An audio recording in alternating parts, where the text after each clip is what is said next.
Welcome to everyone to our fall program, Rails Around Westchester County. My name is Pete Marcus. I'm the president of the Ardsley Historical Society, and we have a number of the Ardsley board members here as well. So I thank them for coming. I think you're going to find today's presentation very, very enjoyable. For those of you that have lived in Ardsley a long time, and I'm sure some of you maybe even have used the old Putnam line way back. Yes. Any hands of people that have ridden on the Putnam line? Excellent, excellent. Unfortunately, it stopped passenger service in 1958, so that's over 60 years ago now. And even the train tracks have been replaced by the South County Trailway, if anybody's been on that biking or walking, seen people skateboarding even on there. But at the time, that was a very significant development in Ardsley's history. That, more than anything else, probably led to the transformation of Ardsley from a farming community to a residential one. That was the link between the suburbs, or what became suburbs, and New York City, where a lot of people had their jobs. So Kent is going to be talking, our speaker today is Kent Patterson, and he has written a book, Rails Around Westchester County, which talks about all of the different lines that ran in and around Westchester County. I told him our particular interest is on the Putnam Division, or the old Put as we call it. Kent is going to give the talk today. He grew up next door to us in Dobbs Ferry. He worked for the MTA Metro North as well as the predecessor corporations that ran the railroad. And sometimes he brought his camera to work. As a child, he recalls seeing trains on the Putnam Division and some of the earlier generations of operation on county railroads. Kent has interests in transportation, oil painting, and history, and he's also the author of Arcadia Publishing's book, Westchester County Airport. At the conclusion of the talk, he will be selling copies of his book for $20, anyone that's interested. And as I say, at that point, you can come up and look at our archives, ask questions of Ken, obviously, and avail yourself of the refreshments that we have. So without further ado, I will turn it over to Ken. Hi, good afternoon, everyone. This map is a French map, and if you're French or from Europe, you're looking at it, it's actually right side up, but being from Westchester, it's sideways.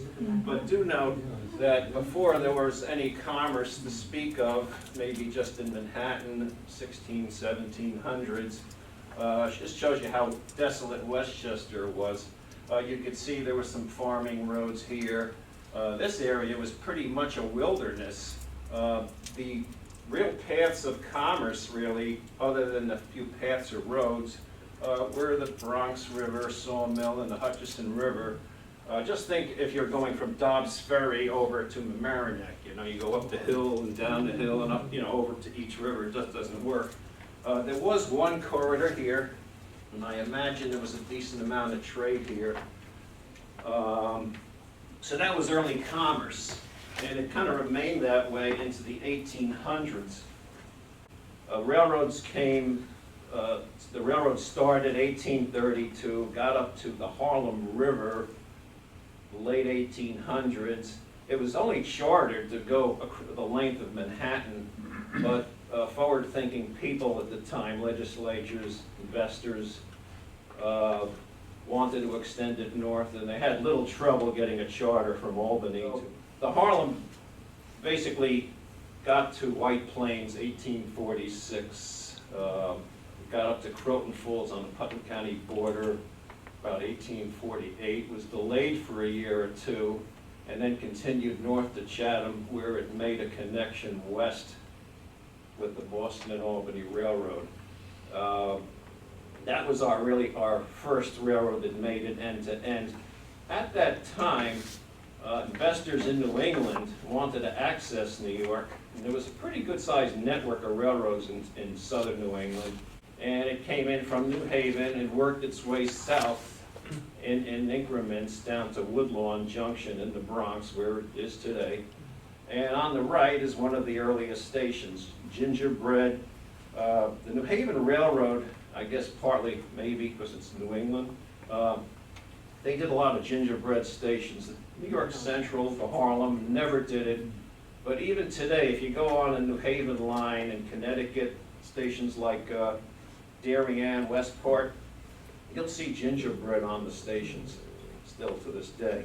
Now the Hudson line was the third line that came late, and it was started basically by wealthy people living in the Hudson Valley, and then during the winter, they really got frozen in, isolated. You know, they were just living out of their root cellars or hunting, and talk about claustrophobia. And by the 1840s, they were well aware of railroads and wanted to build this railroad down the Hudson line. Of course, the Harlem Railroad, a few miles east, protested because it was competition, and shipping interests were nervous about it. So it did get held up a couple of years. And while the Harlem Railroad was intended to be the main east-west railroad, the Hudson line was less hilly, it was straighter, and became the main line of the New York Central ultimately. I should tell you that some of the early stations, that's Croton North Station, and it's a small brick station. I have one other example. These were the small stations, the original stations. Here's a sloop in the ice. These are examples of the rights-of-way. And on the left, this is debated whether this is the New Haven or the Harlem, but just look at the track. It's not really designed for speed and traffic. And on the right, I should mention that there was a network of stagecoaches in the county prior to the railroads coming. And of course they got displaced, but a number of them met trains and connected, and that kept them in business, and eventually taxis came and so forth. As railroads came to the county, almost immediately the county's growth picked up exponentially. The county started to grow faster than New York City,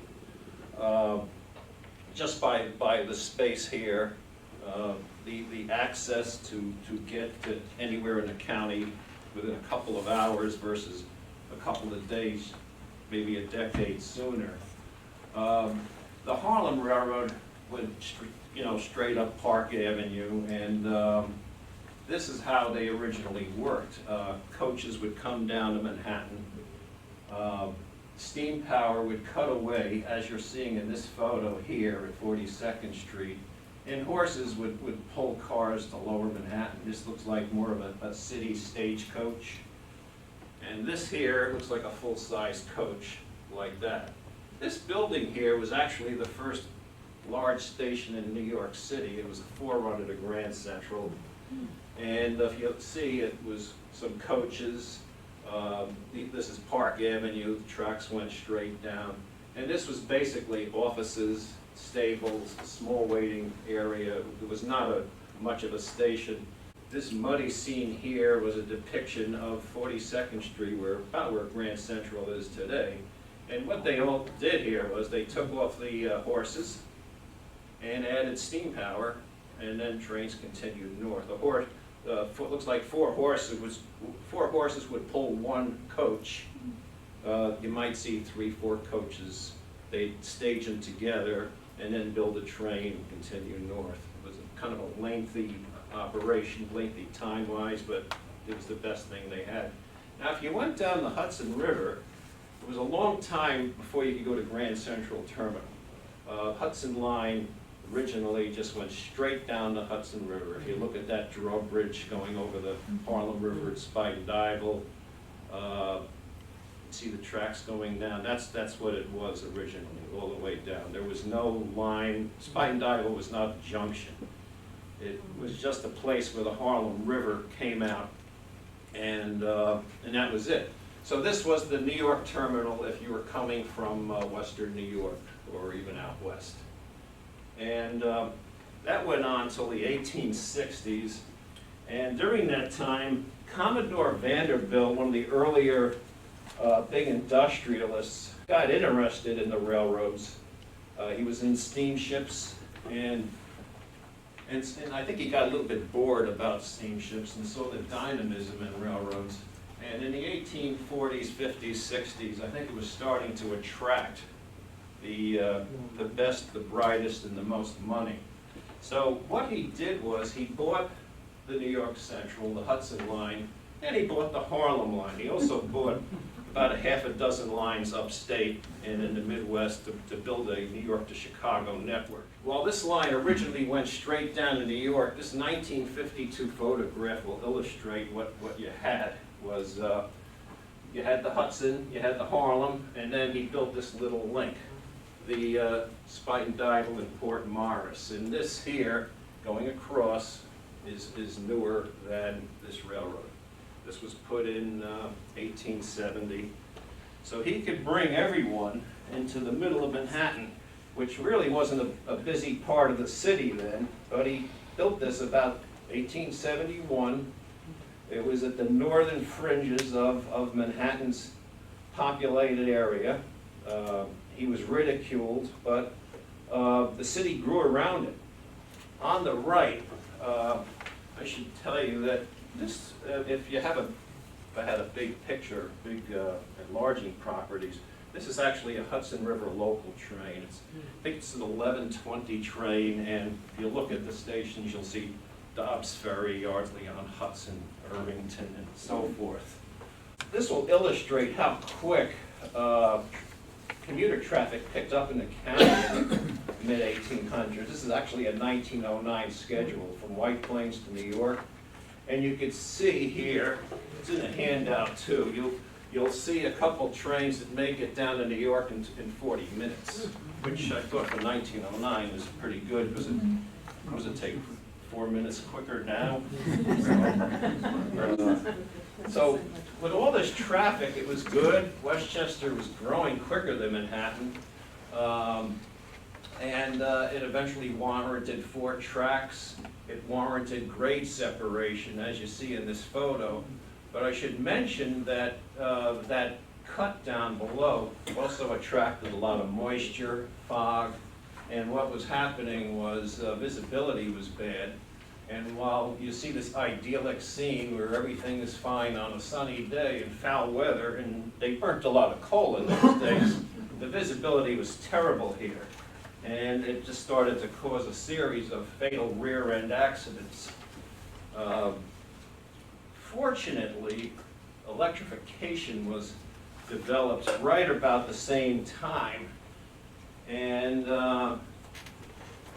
citizens and lawmakers demanded that the railroads get rid of the steam and build an electrified system, which is a huge undertaking.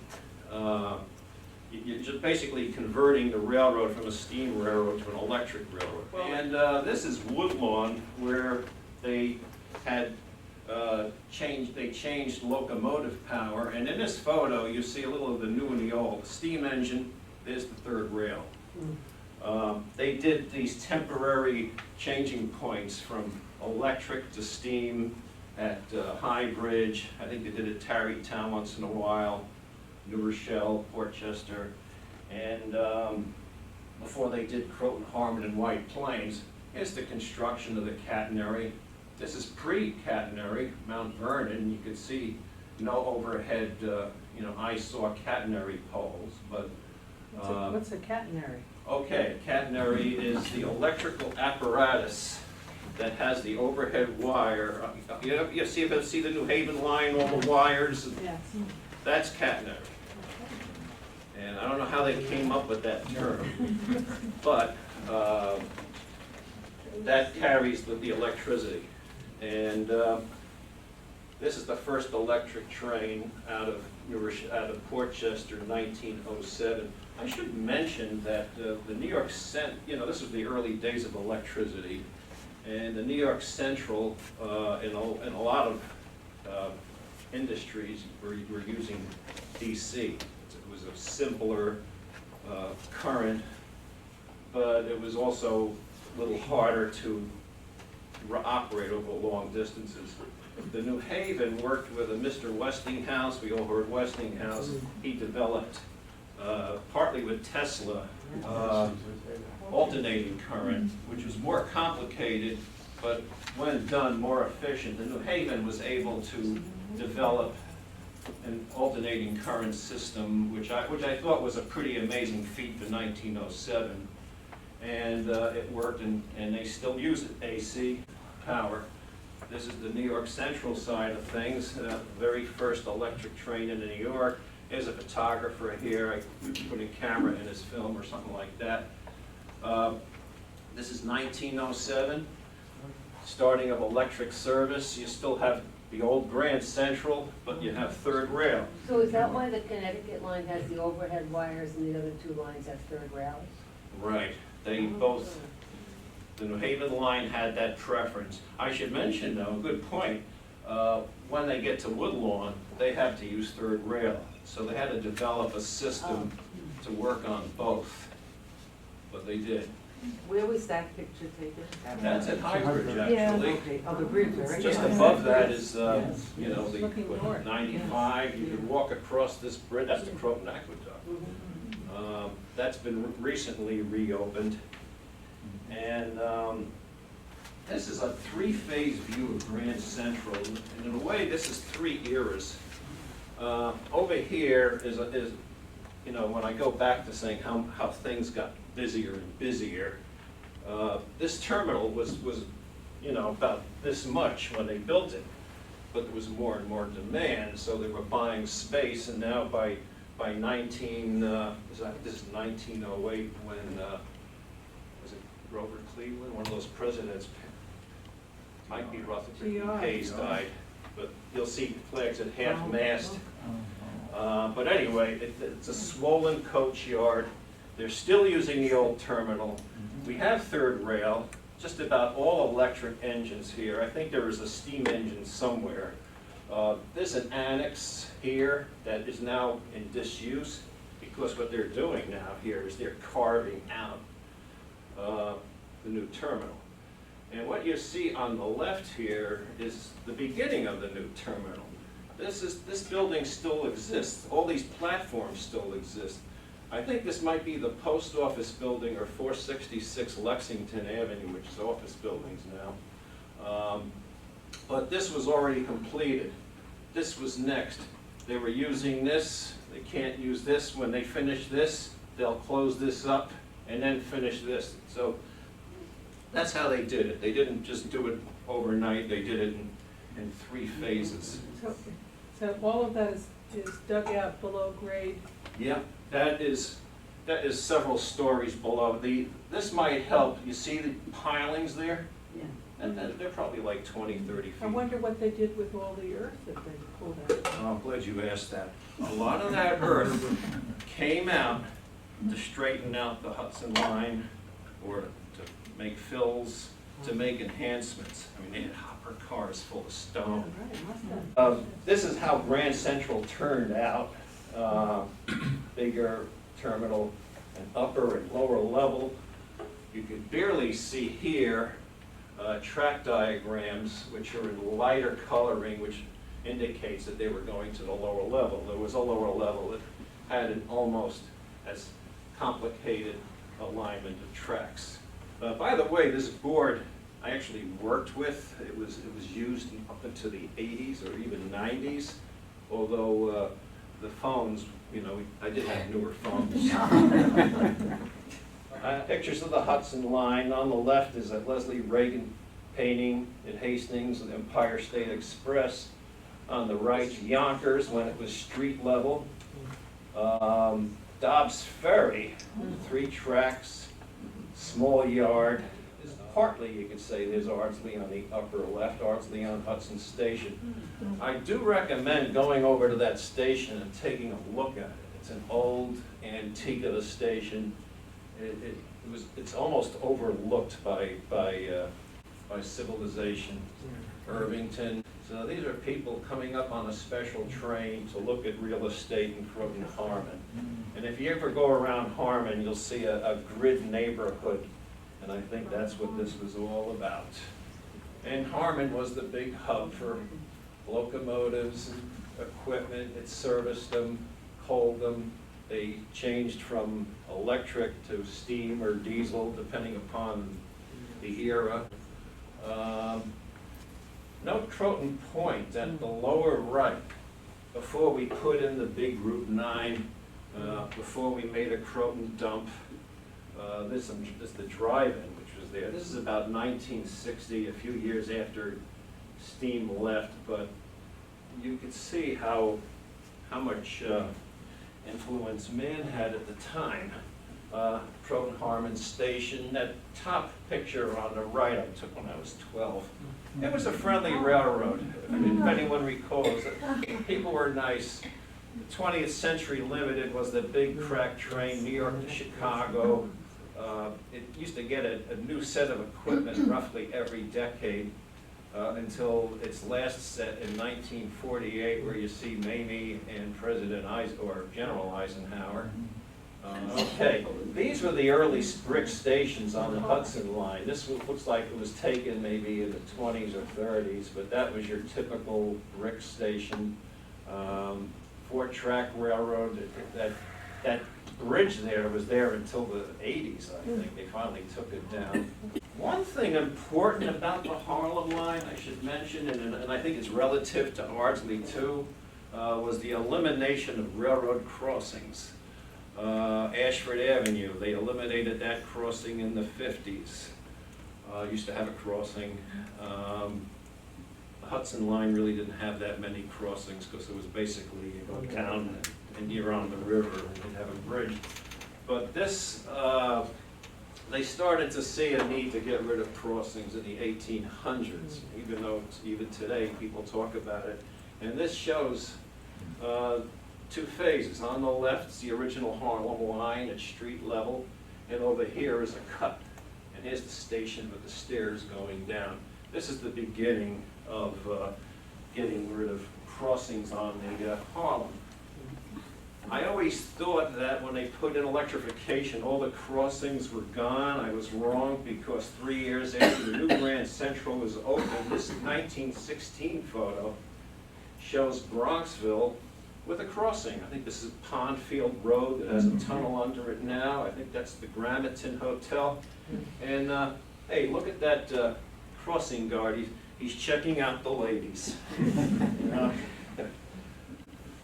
Scarsdale Station. Now the Harlem was also built with the plans to possibly make it a 4-track railroad. And George Kowalski mentioned to me when he saw this picture, he said, now look at this shot. You can see the width here, the swath for 4 tracks. But notice this is a temporary platform. It's wood, canopy's different versus the Spanish tile and the cement tile. So that was temporary. And that was the thought until the 1930s when we had the Depression. This is White Plains. They changed White Plains. At first, it was a, let me get a clicker. First, it was a street level station. And over here, that's the same station. Over here, you see the new building. If anybody remembers that building getting torn down in the early 80s, that was the new White Plains station. But this is the new grade. And this is over, they widened Martin Avenues and Main Street and moved the tracks over. This was common to everywhere. The North White Plains Yard, this is where they would change power from electric to steam or diesel. We have nice high platforms. Well, in the 60s, it was a little more back of the envelope. This platform here was only 4 cars, but the train was 12 cars. And commuters knew just to spot themselves along the dirt and then climb on the train. This was your typical freight traffic every day between White Plains and Brewster. A lot of lumber. About 1/3 of the goods that came up here was actually coal. We use an awful lot of coal. That is Hawthorne. There used to be a crossing there. Thornwood, they closed that because of the curve and hardly anybody used it. Now Pleasantville, this is at the street level, and this is when they eliminated the street level and dug this trench, Chappaqua. That land was donated by Horace Greeley's daughter, Mr. Freight going through Katona. Mount Kisco had a crossing. This is Route 22 at Brewster, at Croton Falls, pardon me, and I should mention that this bridge is still here. And when they were trying to get north of here, it took them about a year and a half due to unanticipated, what they called Somers granite. Our third big railroad in here was the New Haven Railroad. I won't be long on here, but Westchester only had 19 miles of New Haven, but it was the busiest part of the railroad. The Danbury Railroad Museum, I recommend going there.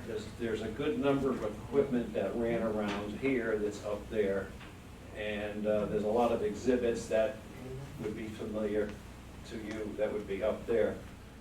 The New Haven was mostly for Westchesterites a commuter operation.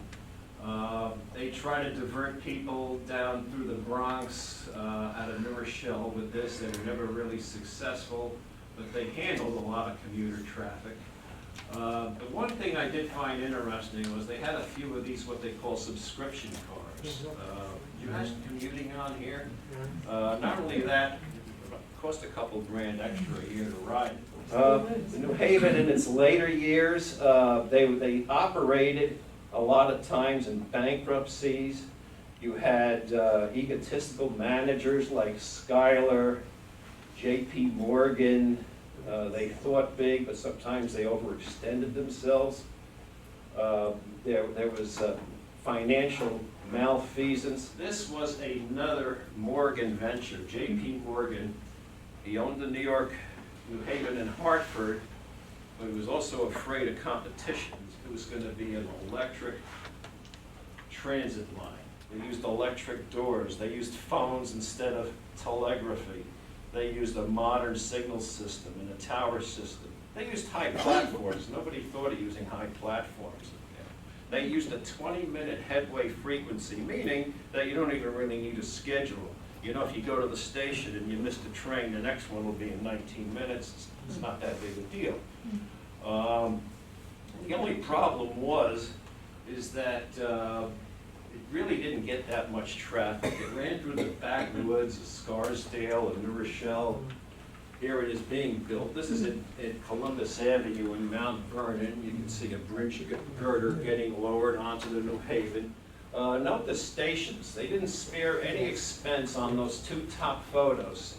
On the left is White Plains, which is where the Westchester is now. And I remember hearing that's where Altman's used to be, if you remember Altman's. It was envisioned with third rail. So you could get on here and just go to the Battery, or 33rd Street, or Brooklyn, and connect. It wasn't Grand Central, it wasn't downtown, it wasn't as fast, but it did have its conveniences. They also were supposed to build a Portchester line. Well, they did in the 20s. They built it a lot slower. It seemed to be like a mile or two a year. And this time, they were right besides the New Haven catenary. Here's the New Haven's Railroad, the station at Mamaroneck. That station building is still in use. It's a restaurant also now. And you can see this is the slow progress. Temporary, they're running service, but they still have to put this link in. And this turned out to be the busier railroad, but it just was never enough to make enough money. They were covering their operating profit and making some profit for a couple of years in the 20s, and even in the later 30s they were getting close, but they still had that $50 million bond. And when you have a $50 million bond, which is, what would you say, like $1 billion today, and they can't service it, it meant bankruptcy. And basically the New Haven Railroad was bankrupt too during the Depression. And so it was the demise. This building is someone's house today. You can still see that in New Rochelle. If anyone goes to Heathcote, recognizes that spire, it's still there, that building is still there. And I think it was, what is that road, 125, the bypass, that goes right through there. So, then we have the trolleys, and they came, first they were horse-pulled in the 1880s, and pretty soon they were electrified. And you could see, selling real estate, big thing in the county. This is how they built the tracks, White Plains. We basically had two systems, big systems. You had New Haven's, New York and Portchester, which was a Morgan operation because he was worried about someone buying it and taking over the New Haven Railroad. And this here was part of the 3rd Avenue Railway, a Manhattan empire. And I shouldn't even use the word empire because once these trolley lines were built, they never really made much money. They were just getting by, if that. So they would buy railroads or merge, but they were all distressed mergers. There was a small operation in Ossining, ran for 15 years. There was one in Peekskill. You can still see some right-of-way in Peekskill. There's a road there called, in Oregon, in Portland, called Trolley, with some abandoned trackage. That's right by, that's Westchester Avenue. You can see here how they never really made much money because this is about 1918, and look at the condition of this trolley yard that's still in service. But you can see that they're not mowing the lawns, the building's in bad shape, and lack of money. This is Elmsford. This is, if you could probably recognize, is looking west on 119. And they built the tracks separately from the road, a little different. Tarrytown, Ossining, Peekskill. And now we're finally on the Putnam Division. It actually started as the Boston, Hartford, and Erie. It was supposed to be an east-west line to get over to the Erie Railroad across the river and go west. It went through 2 bankruptcies, and eventually it curbed its lofty ambitions from going to Montreal to going to Brewster. And there, everybody laughs when I say Brewster, it's funny. But then it connected, and it became didn't become the big main line railroad, but it became a beautiful small rural railroad that sustained a lot of the villages here. It handled a lot of lumber, coal, local passengers. There were mines. There was a mining business. They had Highbridge Yard. They owned it. They even were able to get into Manhattan briefly, and they owned the bridge going into Manhattan. And as soon as they got into Manhattan, Vanderbilt freaked out and bought that. He said, uh-oh, competition. And in a way, he's right. Another railroad could have bought the Putnam line, and then he really would have competition. But the geography on it wasn't suitable for a mainline railroad. And this bridge going over where the Tarrytown reservoirs are was very temporary. It scared the hell out of anybody who rode over it. They had to redo it, make a longer route around what they call the Tarrytown Loop. The Cantico Hills, I saw Lawrence Rockefeller about 20 years ago, and I was curious, and he explained to me how it was laid out there. There was a small yard in the Cantico Hills, and it was the end point for the commuter district. This was the Yonkers branch. Now, it was an electric operation. It went from Yonkers to Sedgwick Avenue, the terminus of the pub where people had to transfer to New York, which kind of hurt the traffic on the railroad. Why this never went into Grand Central is beyond me, because it was perfectly compatible. It might have been a union issue, I don't know. This building is still there, and these doorways are still here, kind of still beckoning you onto the railroad. This is the carpet mill. The building is still here, but they were good for 12 cars a day. Here's a lot of cars going to the A&P warehouse. And here's a waybill of some spinach going to a shipper in Yonkers in the 60s that I got out of an abandoned building. It's Elmsford Freight, Eastview Station. There's a park and ride there for the bike trail.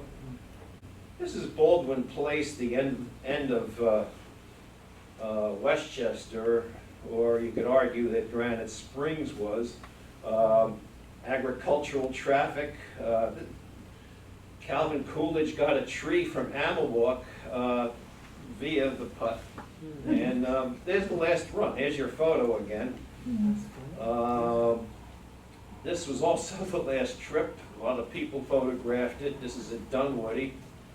And here's, you could say this is the last trip, but it's not really the last trip. This is an excursion that I heard about in '67. I think that's me there. I think it's the first time I was puzzled that there were other people who liked trains. I didn't know that. This is at, you know Chauncey? Yeah. This is Chauncey. Actually, this engine died and was left here by the train, and they got a replacement. These are the last days of the putt, and this wood here are derailment blocks. If a car would roll off, they'd get some wood and roll it back on. Last few years of the putt frame, they were good for 15 cars a day, a lot of which went to A&P and like Peter was saying, in Elmsford. And you can see Ardsley Station, little by little, gets a little, like there's a freight car there for somebody, but it's all boarded up. And Ardsley kind of faded away. There's a larger view. And I remember the stairway going down to the station you could use till the 70s. Another view of, and this guy was, they used a Harlem Division crew. They used Harlem Division crews on the putt when they ended passenger service. This is in Yorktown. Another person I worked with, Jimmy Morgia, when he was a young guy. That's a hand-powered turntable. Lake Mayapack, you can see the lake out there in the winter. They ran some Sunday service till '59. And here's the putt. It's almost like a view you could get today. There's no tracks, but this is at Bryn Mawr going up the hill. I heard that when Rockefeller was building Kycut, the Putnam line was going to go right through the property, and he didn't want that, so he... Well, it was going through it, and he paid in 1931 to move it to its straight track at Eastview. So they didn't have to have the putt. It also saved 5 minutes of running time. But yeah, we had bad years, you know, recession, the 30s, which kind of set a trend for you know, World War II did a number on the railroads because they couldn't be maintained well. And we had a loss of traffic post-war, laying the bed for, in the Northeast especially, a bad operation. Here's a car that was too high at Irvington and it hit the bridge. Nobody got hurt. Nobody got hurt in any of these pictures, don't worry. This was misrouted. A towerman made a mistake. Eventually we got it back, you know, sent it to Harmon. Here's my old boss there, Pete Hansen. This guy, Mr. Spellman, one of the 20th Century Limited's last conductors. In spite of the bad times, we had employees trying to maintain standards, do the right thing. This is when I was at work at Glenwood. Pete said I brought my camera. Here we are. I brought my camera because we had a electrical problem because of flooding and water and icing. So here's this train broke down, and then this train hitched onto it to shove it to Yonkers so people could get off. And it was a freezing morning. You can see a conductor with his head stuck out looking at it. And, this was your typical early 1980s railroading. There was also not enough seats. Ludlow, there was a wreck. I was going to Florida and leaned out, took this picture. I heard about this when I was at work. One person got killed here, a trackman. self-propelled cars needed help with the switcher. They did over here. Diesel needed help, engine fire, and a stopgap move. We would get 2 diesels and 2 coaches just to go back and forth instead of having more economical self-propelled equipment because of disrepair. This all cost money. We did start getting investment and changing. There's one of our Metro North's first new locomotives being delivered by Conrail. Besides the Amtrak's Lakeshore Unlimited from Chicago. This is about 2 years ago at Harmon. You can see the shop is coming down, and friend Al Gruber, the new command center, that is basically your Grand Central today. More computerized, more modern. And these are my sources. I collect stuff, timetables and books, so to a good extent I was able to rely on these for my research and basically put it in here. If anyone's really curious, I do recommend those books. So I think that's it, my friends. When those locomotives pulling all the trains got into Grand Central, whether they be electric or not, what did they do with them? How they turn them around? The train comes in with the engine in the front, so what did they do? We'd have a switcher go on the back of it, pull 8, 10 cars. Another crew, More time. usually one person would take the engine out. And they call it releasing it, releasing the engine. Put the train back unless there's a car that has to get cut out and go to the shop. A lot of work. And then everyone would get upset and everything, they'd have to do extra work.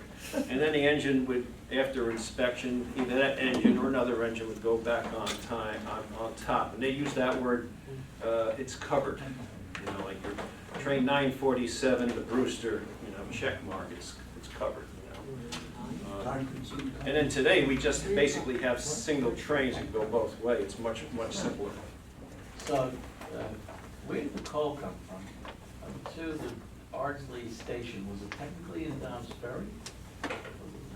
Yeah, I And think they they. could consider the Ardsley School District? Because it's still the Ardsley School.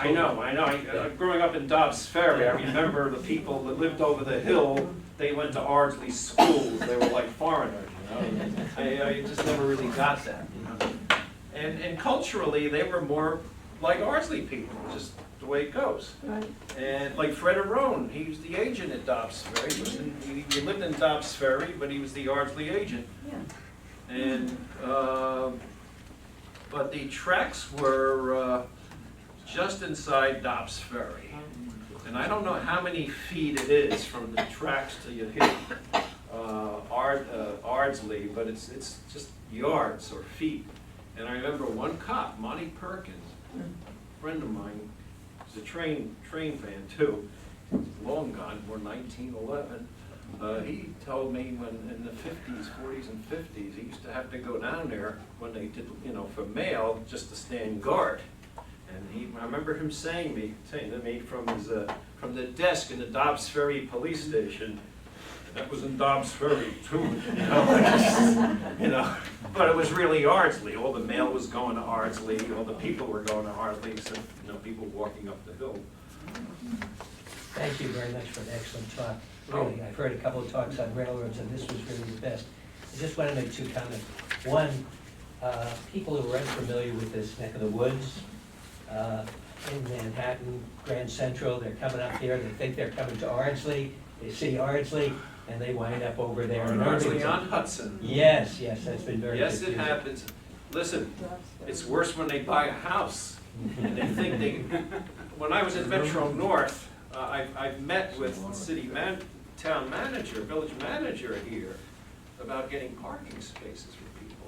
I remember one of the things, commuters need to, Well, park. that's a whole long story. I was involved in some litigation in 1974 over that whole story, made the New York Times, et cetera, et cetera. But I want to make one last But comment. I should tell you, I heard something that if you boarded a course at Mercy College, you could have parking privileges and walk to the Ardsley on Hudson station. That's been a long story. Okay. The other thing I wanted to say is, in the early 70s, when we had the gasoline shortage, There was talk, conversation. And That's as I far as didn't it went. drive then, I postponed learning to drive. About restoring the old Putnam line. But of course, it only went down to as far as the Polo Grounds area. And It it wa- was yeah. only one track essentially, other than the siding, so it didn't make a whole lot of sense, but it was one of the thoughts that did make conversation. It did help bring some improvement for rail service into the area, because we started to see a vulnerability of lack of an alternative way to travel. That's It's called good. balanced transportation. Thank you. Thank you. Yes, I have memories of my parents coming to visit me from the Bronx. And they would get the train at Webster Avenue and get on the train and come up with the Putnam. And I remember the picture, I used to think of them, because the conductor would, it was like the movies, the conductor would come out with his stool, right? down, And yes. then my parents would come out, and then they would say, thank you, goodbye, and. You'd it was also like get a the movie. handkerchief out and But that- clean that- the hand right. with the And bars. that was actually where the thruway is now. Yes, But that Ard- station was moved That's right. to accommodate. The thruway was part of it with Ardsley. The station was on where the thruway is now. And it isolated the And, station. and the drugstore that's down in the middle of town. Rexall? Not Rexall, no. That used the to be one- my the- drugstore when I was a kid. The one over near the center of town where the clock is, he was Ambulance. where the thruway is. And there was a road, and we used to walk back and forth. Yeah, Ashford Avenue, right? To Ardsley. Yeah, There's no thruway. It was the town, I wish I got to see it. I just look at it in frustration. Is there really an area, Ardsley on Hudson? Ardsley Park it was called. Oh, well, what is it now? I mean, it's just Irvington or Dobbsbury, because it's like Well, right you're between Mercy and, I don't know. I don't really know. I imagine if someone is traditionalist, they'll say I'm from Ardsley Park. That's why I have people in Croton, they say I'm from Brokers. Ardsley Park, New York, that's the PO. Oh, it does, is that? No, is it, I'm asking, is it Ardsley It Park? might be Ardsley on Hudson, I don't know. There also the Croton Harmon. Now, Harmon was the builder, is the builder? Harmon was the residential builder, Clifford Harmon. So they named the station in Croton Harmon. Right, that was Harmon. And then Croton on Hudson was just north. I think it was all within Croton on Hudson, but Croton Harmon was like a hamlet. Yeah. Anyone who is not a member of the Ardsley Historical Society, we do have applications up here, and I encourage you to join. It's very inexpensive as far as memberships go. If you're a senior, it only costs you $10. Family membership is $20. And with that, you get 2 newsletters a year, plus our calendar, plus notification of all our programs and events.